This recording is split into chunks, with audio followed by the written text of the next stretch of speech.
नवंबर 2008।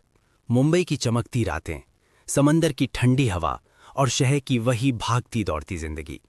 लेकिन बहुत कम लोग जानते थे कि उसी समय अरब सागर की लहरों के पीछे एक खामोश खतरा धीरे धीरे भारत की तरफ बढ़ रहा था। और उससे भी ज्यादा डरावनी बात यह थी कि उस खतरे की एक हल्की सी झलक भारत की खुफिया एजेंसियों को पहले ही मिल चुकी थी। कुछ हफ्ते पहले भारत की खुफिया एजेंसी इंटेलिजेंस ब्यूरो को एक संवेदनशील सूचना मिली।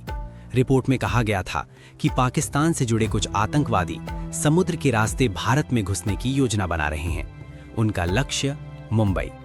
ये सूचना सामान्य नहीं थी। इसमें खास तौर पर समुद्री रास्ते का जिक्र था, एक ऐसा रास्ता जिसे उस समय तक बहुत ज्यादा सुरक्षित नहीं माना जाता था। इस सूचना को तुरंत कई एजेंसियों तक भेजा गया, कागजों में अलर्ट जारी हुआ। लेकिन सवाल यह है कि अगर चेतावनी मौजूद थी तो फिर वो सही लोगों तक सही समय पर क्यों नहीं पहुंची। उसी दौरान दूसरी एजेंसियों के पास भी अलग अलग सूचनाएं आ रही थीं।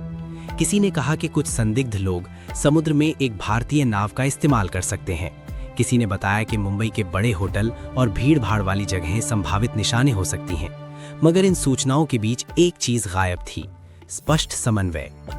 अरब सागर के बीचों बीच एक छोटी मछली पकड़ने वाली नाव जिसका नाम था कुबेर। आतंकवादी उसी नाव के जरिए भारत की तरफ बढ़ रहे थे। रास्ते में उन्होंने उस नाव के चालक दल को खत्म कर दिया और मुंबई की तरफ बढ़ते गए। उस रात जब वे मुंबई के कोलाबा तट पर उतरे, तब शहर को अंदाजा भी नहीं था कि अगले कुछ घंटों में इतिहास की सबसे भयावह आतंकी घटनाओं में से एक होने वाली है। कुछ ही देर में गोलियों की आवाज गूंजने लगी।